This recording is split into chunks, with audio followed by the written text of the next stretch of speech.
పెద్దలందరికీ నమస్కారం. శ్రీ జగన్మోహన్ రెడ్డి గారు ముఖ్యమంత్రిగా ఉన్న ప్రభుత్వంలో ఎస్టీ కమిషన్ ఏర్పాటు జరిగింది. ఏపీ ఎస్టీ కమిషన్ అదే మొదటిసారి మన రాష్ట్రంలో ఏర్పడడం. ఆ కమిషన్ చైర్మన్గా నన్ను ఆ రోజు నియమించారు.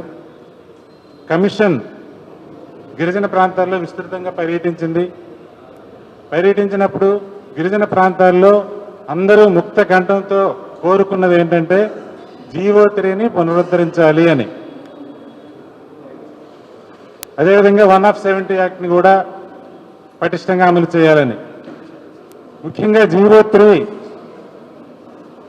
పునరుద్ధరణ అనేది చాలా మామూలు విషయం కాదు. ఎందుకంటే 5 ధర్మమూర్తుల న్యాయమూర్తుల ధర్మాసనం దాన్ని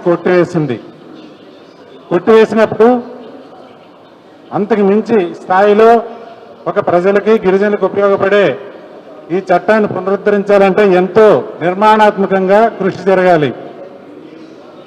అలాంటి కృషి జరగడంలో భాగంగానే కమిషన్ తరఫున మేము చేసిన సిఫార్సు ప్రభుత్వానికి శ్రీ గవర్నర్ గారి ద్వారా చేసింది ఏంటంటే జీవో 3 ఎందుకు ఇక్కడ అవసరమైంది, జీవో 3 వచ్చాక ఇక్కడ జరిగిన మార్పులేంటి, ఎకనామిక్ సోషల్ యాక్టివిటీస్లో జరిగిన మార్పులేంటి, విద్యాపరంగా వైద్యపరంగా ఉపాధి పరంగా లాభం ఏంటనేది ఒక ఫ్యాక్ట్స్ ఫిగర్స్తో ఇవ్వాల్సిన అవసరం ఉంది, ఒక సర్వే చేయాల్సిన అవసరం ఉందని సిఫార్సు చేయడం జరిగింది.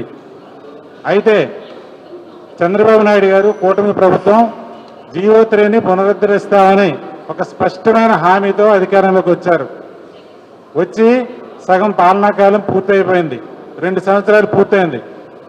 ఈ మిగతా టైంలోనైనా పొలిటికల్ రిటోరిక్గా మాటల ద్వారా కాకుండా నిర్మాణాత్మక కృషి గట్టిగా చేస్తేనే జీవో 3 పునరుద్ధరణ జరుగుతుంది. ఆ దిశగా కృషి చేయమని చెప్పిన మాట నిలుపుకోమని ఈ సందర్భంగా నేను మనవి చేస్తున్నాను.